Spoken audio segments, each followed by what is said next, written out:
My name is Daniel Cole, and I'm 32 years old. After almost a decade serving overseas in the military, this Christmas was supposed to be my homecoming. For years, I'd been imagining it. I picture my mom's smile when I walk through the door. I picture my younger brother, Chris, clapping me on the back, joking about how I'd finally grown gray hairs. I even picture my dad, Harold Cole, standing there in his worn flannel shirt, giving me one of those rare nods he called approval. But none of that happened.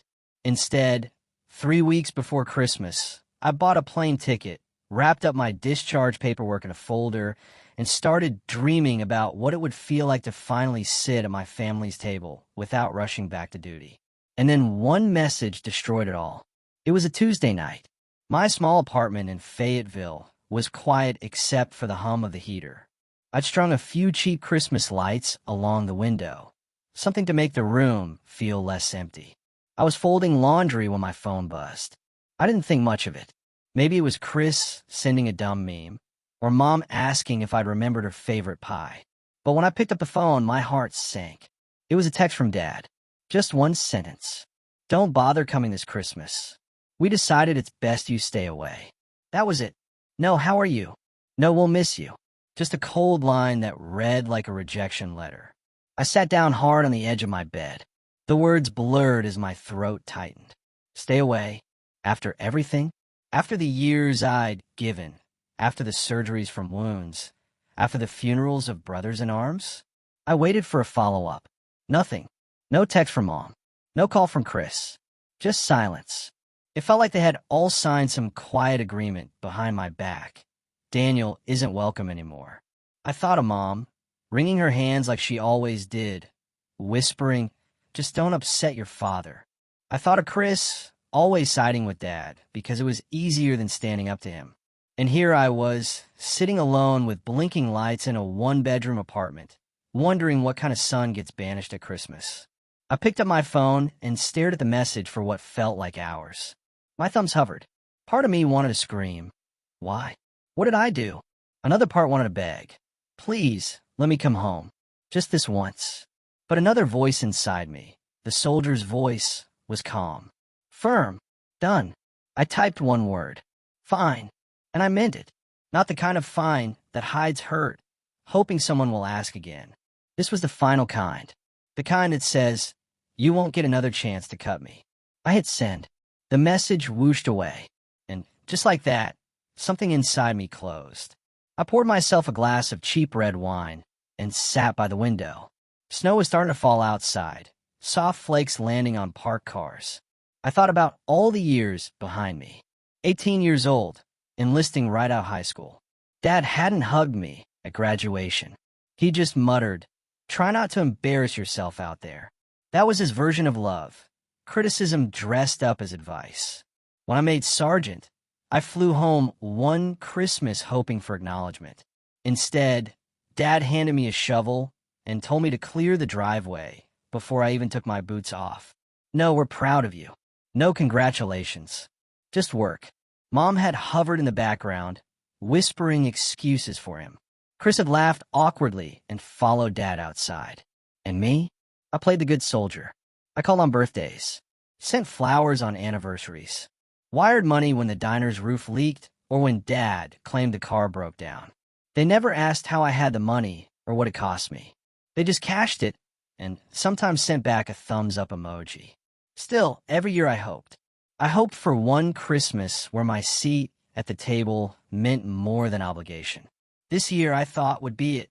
I was finally out, discharged, done, ready to just be a son again. Instead, I was told to stay away. I closed my laptop and canceled the airline ticket I'd bought weeks ago. Watching that confirmation email flash on the screen felt like tearing out the last page of a story before it was finished. I raised my glass of wine toward the empty air and whispered, "To family." The word tasted bitter. The military had taught me how to shut off emotions in the middle of chaos. But that text, that silence, it hit me harder than any blast. I didn't know it yet, but that one-word reply, "Fine," was the start of everything that came after.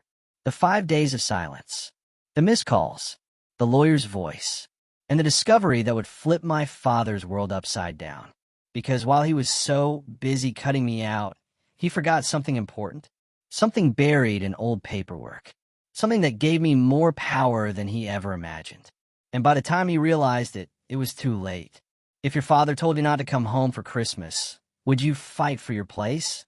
Or would you reply with one final fine like I did? Tell me in the comments, and don't forget to subscribe for more sweet revenge stories like this. Also, tell me where you're watching from. What time is it where you are? The first night after I sent that one-word reply, fine, I didn't sleep. I lay in bed staring at the blinking lights strung across my window. Every time I closed my eyes, I saw the message again. My dad's words glowed in the dark like they'd been carved into my skull. Don't bother coming this Christmas. We decided it's best you stay away. He didn't even sign it with his name. Didn't even pretend it was just his decision. He said we decided. That was the part that crushed me. It wasn't just Dad. It meant Mom agreed. It meant Chris kept quiet. They had all voted me out, and I wasn't even in the room. I woke up late the next morning to silence. No buzzing phone. No apology message. Just the hum of the fridge. The snow outside had turned the street into a blanket of white, but instead of feeling peaceful, it made me feel smaller. Like I was trapped in a snow globe someone had shaken and then left on a shelf to gather dust. I made eggs, ate in silence, and pushed the plate away half full. Everywhere I looked in the apartment, there were reminders of why this hurt so badly. The folded flag from my unit, framed on the wall. Photos of me and guys who didn't come home. Certificates that meant something to the Army, but meant nothing to my dad. I kept glancing at my phone, even though I'd turned off notifications. Some part of me hoped it would light up with Mom's name or Chris's, but it didn't. So I turned it face down and decided, if they wanted silence, they'd get silence. Day 2, I cleaned. That's what soldiers do when there's nothing else. Keep busy. Keep moving. As I boxed up old uniforms, I found something tucked between the pages of an old binder. A business card from Cole's Diner. My dad's pride and joy. I sat down, turning the card over in my hands. The diner had been in our family since before I was born. I used to wipe tables there after school. Mom ran the register sometimes, but Dad was the king of that little kingdom. He bragged about how it kept food on the table, how the town loved him for it. But I remembered the truth. I remembered him cursing when vendors cut off supplies, or when the bank called about late payments. I remembered him slamming his fist on the counter, saying, "This place is all I've got, and I'll be damned if it goes under." That was Dad. Pride first, always. A memory hit me like cold water. It was 5 years ago. I was home on a short leave, still in uniform, when Dad pulled me aside. "Danny," he said, lowering his voice, "I need a favor." He told me the diner was struggling. He said the bank wouldn't extend credit unless someone with a stronger record co-signed. He needed me. I was exhausted then, jet lag, bruised from training. I didn't even read the stack of forms. I just signed where he pointed. "You're saving the family business," he told me. Just a formality. I had wanted to believe him. I had wanted to believe helping men I mattered. But sitting in my apartment now, with the rejection text still echoing in my head, I wondered what exactly I had signed. By the third day, the anger started to replace the ache. I did push-ups until my arms shook. I jogged around the snowy block until my lungs burned.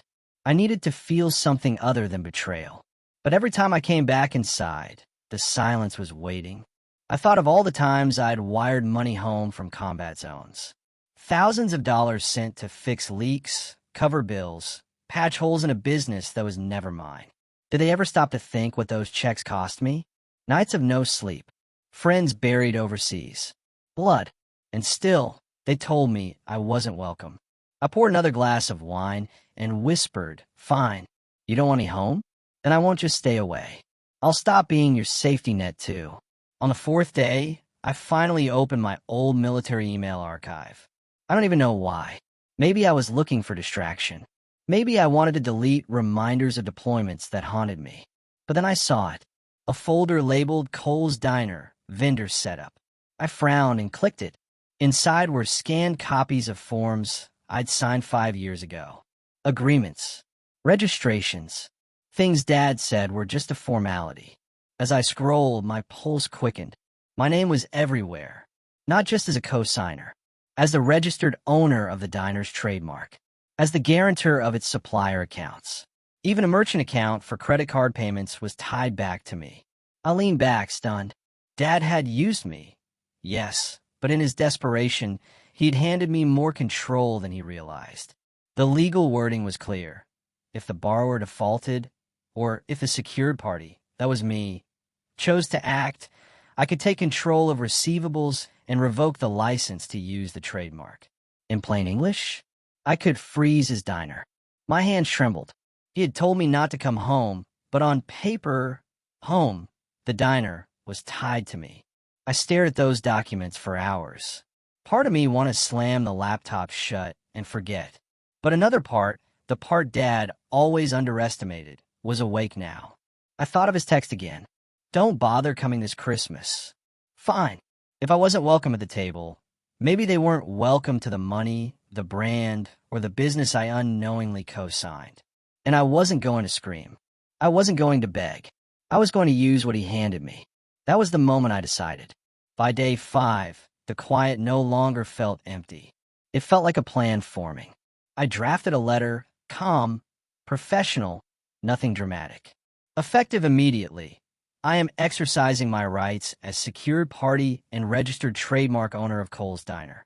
I signed it with my full name, Daniel Cole, Staff Sergeant, U.S. Army, retired. Then I printed it, sealed it, and sent it certified mail. Not email, not a call. Old school. Let them open it together at the diner and feel the weight. That night, I booked myself a cabin up in the Smoky Mountains for Christmas. Snow, silence, firewood, no family drama. I poured one last glass of wine and stared at the lights in my window. The military had taught me patience, and I knew it wouldn't take long before the calls came. If you discovered your name still legally controlled your family's business, would you let it go, or would you send the letter like I did? Tell me in the comments. And if you're enjoying this story, do me a favor and subscribe to this channel so you do not miss more sweet revenge stories. The 5th day after Dad's text began like any other. Snow pressed against the cabin windows in the Smoky Mountains. The fire was low, and the air smelled faintly of pine from the logs I had dragged inside the night before. For the first time in years, I felt at peace. No alarms, no sergeants yelling, no mortar blasts in the distance. Just quiet. I thought maybe the world had finally given me a gift, solitude for Christmas. But then I turned my phone back on. The screen lit up in a flood of red notifications. 10 missed calls. 4 from Mom, 3 from Chris, 2 from Dad, and 1 from a number I didn't recognize. But it wasn't just the calls. There were voicemails too, each one marked with a desperate little that begged to be heard. I sat there, staring. My heart thumped. Then my eyes fell on the last missed call. Harold Wells, attorney at law. My stomach dropped. An attorney? I opened the voicemail. His voice was smooth, rehearsed, but I caught the edge of urgency. Mr. Cole, this is Harold Wells. I represent your father. It's come to my attention that some notices have been delivered that could affect Cole's Diner operations. I strongly urge you to return my call immediately so we can clarify the matter. Time is of the essence. I replayed it twice. The way he said, "Time is of the essence," made me smile, because by then, it was already too late to undo. I hesitated, then tapped Mom's voicemail. Her voice cracked through the speaker. "Danny, honey, please, I don't know what this is, but your father is furious, and customers are asking questions. The credit card machine isn't working right, and vendors are saying they can't deliver. Please call us. Don't do this, not at Christmas." Her sobs spilled into the silence before the line cut off. I closed my eyes. For years, she'd told me, don't make him angry. And here she was again, pleading not for me, but for him. Next, I played Chris's. His tone was sharp, frustrated, but underneath it, I heard fear. "Dan, what the hell did you do? Dad's losing it. He says you're trying to take the diner away. You can't do this over one stupid text." Call me back before you ruin everything. One stupid text. That's what he called it. He didn't see that it wasn't just one text. It was years. Years of me being the expendable one. The soldier's son. The silent provider. The afterthought. Finally, I listened to Dad's. It wasn't what I expected. No roaring. No insults. His voice was lower, heavier. Daniel, you're being ridiculous. You can't just mess with a man's livelihood because you're hurt. Call me back and let's sort this out like adults. Sort this out like adults? He had told me I wasn't welcome. He had shut me out without hesitation. Now, he wanted to talk like men? I almost laughed. I poured myself coffee, sat by the window, and finally dialed the unknown number, the lawyer. He answered on the first ring. Mr. Cole, Harold said, his voice tight. Thank you for returning my call. I'm sure we can resolve this quickly. I leaned back in a chair. Resolve what? There was a pause. The notices, the trademark, the merchant account, the vendor holds. I think we can agree this is a misunderstanding. Perhaps you acted hastily. Hastily, I repeated. Mr. Wells, I reviewed the documents carefully. They're valid. I'm well within my rights. Another pause. I could almost hear him sweating. Be that as it may, surely you don't want to cripple your own family's business. Especially not at Christmas. I sipped my coffee slowly. Funny, that's exactly what my father did to me 5 days ago. While I'd found those documents in my old email, I hadn't understood them at first. Legal jargon doesn't make sense after years of military reports and field orders. But as I scrolled line by line, the truth revealed itself. Dad had begged me to co-sign. I was young, tired, and desperate for his approval. I signed everything without a second glance.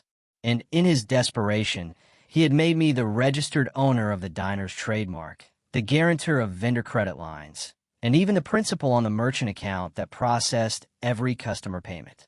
In plain English, he could serve pancakes, but without my signature, he couldn't legally market the diner's name. He could fry burgers, but without me, no vendor would deliver beef or buns. He could seat customers, but without me, their credit cards wouldn't settle. He thought he was using me to keep his doors open. But in the end, he gave me the keys to his kingdom. Back in a call with Harold, I kept my voice even. There's no misunderstanding, I said. The documents are clear, and I've already engaged my own counsel. Silence stretched. Then Harold sighed. Perhaps we can arrange a buyout? Your father would be willing to. I cut him off. No buyout. No quick fix. If my father wants to resolve this, he'll have to call me himself. Not through you. Not through Chris. Directly. Until then, everything stays frozen. The lawyer cleared his throat. You're making this very difficult. I smiled to myself. Good. Then I hung up. I set the phone down and stared at the fire crackling in the cabin. For the first time in my life, I wasn't powerless with my family. They couldn't guilt me. They couldn't shame me. They couldn't tell me to stay away, because now, legally, I was the one deciding who belonged. The irony was thick. The diner, Dad's pride and joy, the place he'd built his identity around, was now in my control because of his own desperation. I whispered into the empty room, "Merry Christmas, Dad." By evening, the phone was buzzing again. More voicemails, more begging, even some anger. But I didn't answer. I let the messages pile up while I added another log to the fire. They wanted me silent for Christmas. They got it. But this time, my silence wasn't weakness. It was strategy. If your family's lawyer begged you to undo a move that gave you control over their business, would you give them a way out, or let them sweat until your father himself called you? Comment below. What time is it where you are? Are you enjoying this story? Please subscribe for more sweet revenge stories on this channel. The calls didn't stop. By the 6th day, my voicemail box was almost full. At first, they were angry. Then they turned into begging. And somewhere in between, they became desperate. I sat in the cabin with the fire crackling and snow falling outside, listening to them one by one. "Danny, sweetheart." Mom's voice cracked like old wood. "Please don't do this. Your father hasn't slept in 2 nights. The diner's chaos. Customers are complaining. People are talking. Can't we just move past this? Move past it. That was her answer for everything. Dad's sharp words? Move past it. His absence at my graduation? Move past it. The text that cut me out of Christmas? Move past it. For the first time, I didn't feel the urge to cave when I heard her cry. I felt cold. Then there was Chris. His messages came fast, one after another. Dan, come on, man. You're blowing this way out of proportion. It was just one text. He didn't mean it like that. Another message. Okay, fine. He screwed up, but shutting down the diner? That's insane. This is Dad we're talking about. And another. Do you really want to be the guy who put his own family's business under during Christmas week? Everyone will know, Dan. Everyone. I almost laughed at that one. For years, I was invisible. Now, suddenly, they worried about my reputation. Then came Dad's message. Daniel. His voice was gravelly, clipped. I don't know what you think you're doing, but this is ridiculous. You can't just strangle a man's business because you're sulking. Be reasonable. Call me back. Even through the recording, I could hear it, his confidence cracking. He had always been the man in control, the one who barked orders, the one who never let his voice waver. But now he was calling me, asking me to be reasonable. It felt strange hearing him like that. Like for the first time, the balance of power had shifted. I set the phone down and leaned back in the cabin chair. The wood popped in the fire. Snow thickened against the window. For years, I'd been the one begging for acknowledgement, for respect, for a seat at the table. Now they were the ones calling, pleading, scrambling. I wasn't smiling. This wasn't joy. But there was a quiet satisfaction in knowing the silence I gave them was louder than any words I could have spoken. That evening, the phone rang again. It was Mom. For a moment, I thought about ignoring it. But something in me wanted to hear her voice. Not the recorded version, but live. I answered. Hello. There was a pause, then a shaky inhale. Danny. I closed my eyes. Mom. Her breath caught, like she hadn't expected me to actually pick up. Please, she whispered, don't do this. Your father's furious. The town is talking. Chris is sick with worry. Just please stop before it goes too far. I stared at the fire. Too far? Mom, he told me not to come home. How much farther can you go than that? Her voice broke. He didn't mean it. You know how he is. Stubborn. Proud. He doesn't think before he speaks. I shook my head. And you always defend him. Even when he cuts me. Even when he throws me out. You never once stood up for me. Silence. Then a faint sob. Mom, I said quietly, this isn't about the diner. It's about respect. He's treated me like I don't matter my whole life. And now, finally, I do matter. At least on paper. I'm not letting that go. She sniffled. But this is your family. We're supposed to stick together. Family sticks together, I said, my voice firmer, when there's love. Not when there's control. Not when the only time they care about me is when they need money or my signature. She tried again. We can fix this. Just come home. Please. It's Christmas. I almost felt my heart soften, but then I pictured that text again. Don't bother coming this Christmas. My jaw clenched. No, Mom. Not this time. If Dad wants to talk, he knows how to reach me. Until then, I won't lift a finger.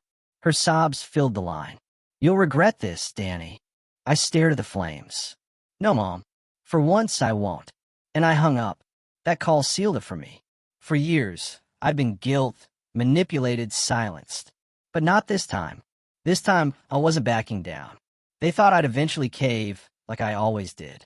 They thought tears and guilt would pull me back. But they didn't know that every scar, every funeral, every sleepless night overseas had hardened me for this moment. I had survived worse than silence. And now they were the ones struggling to breathe. The next morning, Harold Wells called again. His voice was sharper this time. Mr. Cole, I urge you to reconsider. We're doing borders on malicious interference. I cut him off. No, Mr. Wells. What I'm doing is exercising rights your client signed over to me. Rights he gave me because he couldn't keep his own house in order. He sighed. Your father is under immense stress. Customers are walking out. Vendors are refusing to deliver. If this continues, Then maybe he'll finally understand what it feels like to be told he's not welcome, I said coldly. There was a pause. Then the lawyer said softly, "You don't really want to destroy your family, do you?" I thought about that for a long time. "No," I said finally. "I just want them to stop destroying me." And I ended the call. That night, I lay in bed listening to the wind rattle the cabin windows. I thought of Dad pacing the diner, red-faced, shouting at Chris. I thought of Mom crying into the phone. I thought of Harold Wells staring at the frozen merchant account reports. And I realized something important. For the first time in my life, I wasn't reacting to them. I wasn't waiting for their approval, their scraps of love. I was choosing. I was holding the line. I didn't know then how far it would go. I didn't know how public it would become, or how much it would cost them. But I knew this. Dad had forced me out of his life with one text. And now, I was forcing him to face the consequences of his pride. This wasn't revenge. Not yet. This was just the beginning of boundaries. The next morning, the cabin was quiet except for the crackle of the fireplace. I had just poured coffee when my phone buzzed again. Another unknown number. I almost ignored it, but something in my gut told me this wasn't just another voicemail. I answered. "Mr. Cole," came the familiar voice of Harold Wells, the lawyer. His tone was tight. "I have your father with me. He would like to speak with you." For a moment, the line filled with static. Then I heard it. My dad's voice. "Daniel." He said my name like it weighed something. Like it wasn't just noise. For a second, I thought maybe I'd misheard. But no, the sharpness was gone. The certainty was gone. Only tension remained. "Dad," I said evenly. A long pause. Then, "This has gone far enough." I leaned back in a cabin chair, sipping my coffee. "Far enough? You told me not to come home. I stayed away. What's the problem?" He grunted. "You know what the problem is. The diner. Customers are walking out. Vendors won't deliver. Do you have any idea what this is doing to us?" "Yes," I said quietly. "For once, I know exactly what it feels like to be shut out." He exhaled heavily, like a man holding back a storm. "Daniel, listen to me. You made your point. Now stop this nonsense before it destroys everything your mother and I built." I felt something twist inside me. Your mother and I, always leaving me out of the we. Always rewriting history to erase my sacrifices. My mind flashed back, wiring money from Afghanistan when the roof leaked, sending checks from Kuwait to keep vendors happy, picking up the phone in hospital beds to hear Dad complain about bills instead of asking if I was okay. I had been part of that diner, even if not physically there. My fingerprints were on every plate served, every light kept on. And yet, in his voice now, I heard only ownership, only his pride. "Dad," I said slowly, "if you want this resolved, it won't be through yelling or guilt or Harold here. It'll be through acknowledgement. For once in your life, you're going to admit what you did to me." The line went quiet. I imagined Harold, the lawyer, motioning wildly on the other end, telling him to calm down. Finally, Dad's voice came back, strained. "What do you want?" The words were clipped, but they were there. I stood, pacing in front of the fire. "3 things," I said. A written apology for the Christmas text. No excuses. No, you know how I am. Just an acknowledgement that you told me I wasn't welcome. A new operating agreement for the diner. I become managing partner. You step back. You keep a share, but control shifts to me. Every Christmas from now on, Cole's Diner hosts a community service day. Free meals for veterans and families. Non-negotiable. I could almost hear his blood pressure rise through the phone. "You're out of your damn mind," he snapped. "That's blackmail. That's betrayal. This is my diner." I let him finish. Then I said calmly, "Your diner runs on my signature, my name, and my rights. Without me, you don't have a business. So yes, it's yours, until I say otherwise." "Daniel." "No," I interrupted. "You told me not to come home. I stayed away. Now you want me back, but not as your son, as your lifeline. And I won't do that for free anymore." "Gentlemen," Harold cut in quickly, "perhaps we should all take a step back." But I wasn't done. "Mr. Wells, with respect, this is between me and my father. Either he agrees to my terms, or the diner stays frozen. Period. Silence. I pictured Dad gripping the phone, face red, veins bulging at his temple. The same face he wore when he barked at me to shovel snow instead of congratulating me on my promotion. For the first time in my life, my father didn't have a comeback. No cutting remark, no order, just silence. That silence was louder than any insult he had ever thrown at me. Finally, he muttered, "You're going to regret this." I smiled faintly. "No, Dad. For once, I think I won't." And I hung up. The fire popped loudly in the cabin. I sat back down, heart pounding. I hadn't won, not yet. But I had forced him into a corner he never imagined. I had made Harold witness it. I had set my terms, not his. And the best part? I hadn't raised my voice once. I knew Dad wouldn't give in easily. Pride was his oxygen. To admit fault would suffocate him. But I also knew this. The diner couldn't survive long without vendor deliveries or working car machines. The town would start asking questions. Word would spread. And eventually, even Harold Wells couldn't patch the bleeding. One way or another, my father would have to choose his pride or his livelihood. And when that day came, I'd be ready. If your father finally called but refused your terms, would you compromise to save the family business or hold steady until he broke? Tell me in the comments and subscribe to this channel. Now let's continue the story where the diner's Christmas takes a shocking turn. Christmas morning dawned crisp and silent in the Smoky Mountains. Snow dusted the cabin roof, and the fire still glowed faintly from the night before. For once, I didn't wake to duty, to alarms, or to another man's orders. I woke on my own. I stretched, pulled on a sweater, and stared out at the quiet white hills. It felt strange, peaceful, yet heavy, because while I had warmth and quiet, I knew back in my hometown, chaos was brewing. The diner. Dad's throne. His pride. His proof of worth. It wasn't his anymore. Not fully. And today, I was going to make sure the town knew it. The night before, I had called in a favor from a friend named Marcus Jameson. Marcus was a fellow veteran who ran a small nonprofit that helped feed homeless vets. He owed me a favor, and he was good at rallying volunteers. "Marcus," I'd said, "I need you to open the diner on Christmas morning. I'll handle the legal side. You handle the food side." There had been silence on the line. Then a low whistle. "You serious, Cole? At your dad's place?" "Yes," I answered. "But not for him. For the people he ignores. Veterans. Families. Anyone who needs it." Marcus chuckled. "You always had a flair for making a point. Count me in." And just like that, the plan was set. That morning, Marcus sent me a photo from outside the diner. The old neon sign glowed against the snowy street, but a new banner hung beneath it. Christmas Community Kitchen. Free meals for veterans and families. Sponsored by Daniel Cole. My name. Not Dad's. Mine. I stared at the photo for a long time. For once, I wasn't invisible. For once, I was more than just the son who mailed checks from far away. I was present, even from a distance. By 10 o'clock, the diner was packed. Marcus sent me videos. Volunteers in aprons serving scrambled eggs and biscuits. Kids laughing at the counter.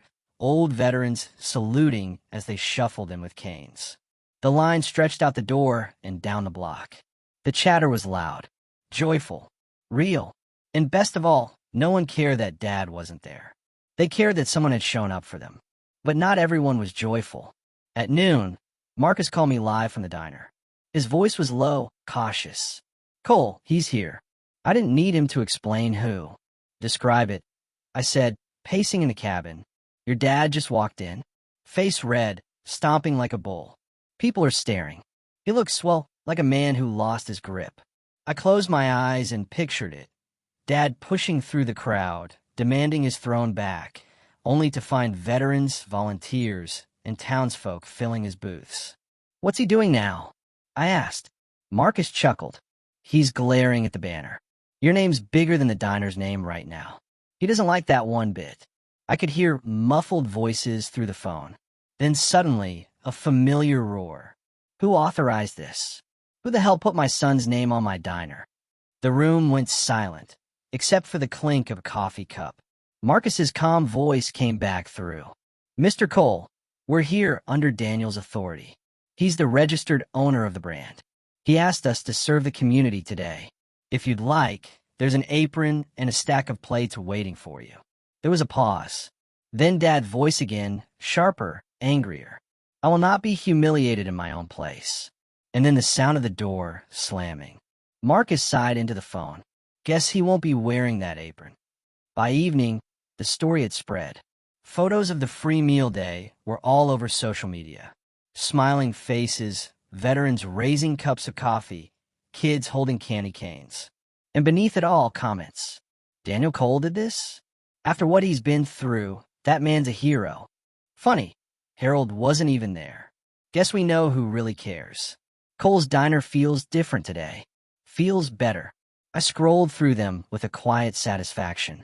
Dad's pride had taken a hit, not because I screamed or fought him, but because I showed the town who I was without him. That night in the cabin, I sat by the fire and thought about what had just happened. For years, Dad had told me I wasn't enough, that I was an embarrassment, a burden, an outsider. And yet, one Christmas morning, without him, I had turned his kingdom into something bigger than him. For the first time in my life, people saw me. Not the soldier who mailed checks. Not the son who stayed quiet. Me. That night, my phone buzzed. Harold Wells again. Mr. Cole, he said, voice strained. I think we should revisit your terms. I leaned back, staring at the fire. So he's ready to talk? Let's just say he's reconsidering. 3 days after Christmas, I was back in the cabin, staring at the last of the snow melting on the pines. The silence was heavier now. Not empty, but expectant. I knew the calls would come again. I knew eventually Dad's pride would bend. Not break, but bend enough to survive. Sure enough, my phone buzzed around noon. Harold Wells. Again. Mr. Cole, Harold began, trying to sound calm. I've spoken with your father at length. He understands now that you hold legal authority. He is reluctantly prepared to sign an agreement. I didn't respond right away. I wanted Harold to sit in the silence. Finally, I said, and Harold continued. He requests that the agreement be fair, that he retain a minority stake, a presence. He feels completely erased, and that is unacceptable. I smirked. He erased me first. Christmas Day, remember? Harold coughed. I'm only relaying his position. I leaned back, staring at the crackling fire. Fine, draft the papers. But my terms stand. 2 days later, I drove down from the mountains into town. Snow had turned to slush on the streets, and the sky was gray. We met in Harold's office, a cramped space above a hardware store, the kind of place that smelled like old coffee and dust. Dad was already there, sitting stiffly in a chair across from Harold's desk. His flannel shirt looked wrinkled, his jaw tight. He didn't look at me when I walked in. Daniel, Harold said, standing quickly. Thank you for coming. I nodded and sat down opposite Dad. For years, I had watched my father's face for any sign of approval. A nod, a small smile, anything. Now, I studied him for something else, fear. And I saw it. Not much, but enough. The lines around his eyes were deeper, his hands restless. For once, he wasn't the one in control. Harold slid a thick folder across the desk. This is the revised operating agreement. As we discussed, Daniel, you're named managing partner with full control of daily operations, finances, and branding. Harold, he nodded at my dad, retains 25% equity but no operational authority. Any breach of terms results in immediate forfeiture. I flipped through the pages slowly. Line after line confirmed what I had demanded. My name in bold is reduced to a minority. I signed, slowly, carefully, then pushed the pen across the desk. My father stared at the papers like they were poison. Finally, he picked up the pen. His hand shook as he scrawled his signature at the bottom. For the first time in my life, I saw him humbled. He shoved the pen back toward Harold. There. Happy now.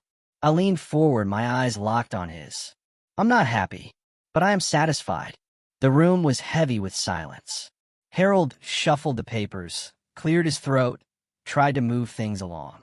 But for me, the moment wasn't about paperwork. It was about everything behind it. The shovel in my hands on Christmas when I should have been celebrating. The ignored calls from war zones. The text telling me not to come home. Every cut had led to this. And now, finally, the bleeding stopped. I stood, buttoning my coat. Dad, you said once that the diner was all you had. But you were wrong. You had me. And you threw me away. He looked up, eyes narrowing. For a second, I thought he'd lash out. But he didn't. He just looked tired. I turned to Harold. Send me copies of the final documents. And I walked out. Over the next week, word spread quickly. The papers were signed. The diner had new management. Some people whispered that I had destroyed my father. Others said I had saved the diner. But when I walked into the diner on New Year's Eve, apron tied around my waist, and saw veterans and families sitting at the booths, eating meals we served with pride, I knew the truth. I hadn't destroyed anything.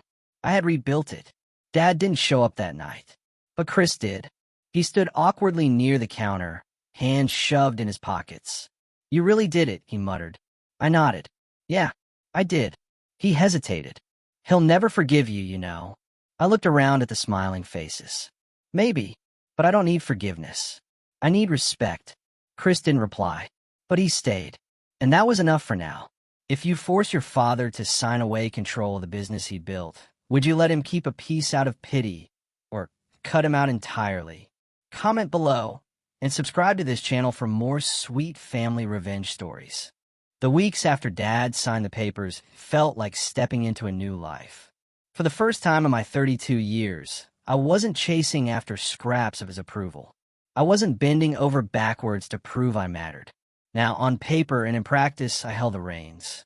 At first, it felt strange walking into the diner with the keys jingling in my pocket. I had bussed those same tables as a kid. Back then, Dad barked orders from the kitchen, his voice carrying like gospel. Now, the first time I walked in as managing partner, the staff turned to me. Not him, me. We reprinted menus with a fresh logo, still Cole's Diner, but with a new tagline. Good food, good people, giving back. Vendors call me directly now. The merchant account reports arrived in my inbox, not his. And every time I signed off on something, I felt a small piece of the old silence peel away. The biggest change came when I announced our new tradition. Every Christmas, Cole's Diner would serve free meals to veterans and families in need. Some people clapped when I made the announcement. Others looked shocked, maybe even worried about the cost. But when I explained it, they understood. I spent too many Christmases away from home, I told them. Too many holidays where silence was louder than laughter. No one should feel that way. Not here. Not anymore. And that was it. A new rule carved into the diner's foundation. Chris kept his distance for a while. He came in sometimes, sat at the counter, ordered coffee, and left without saying much.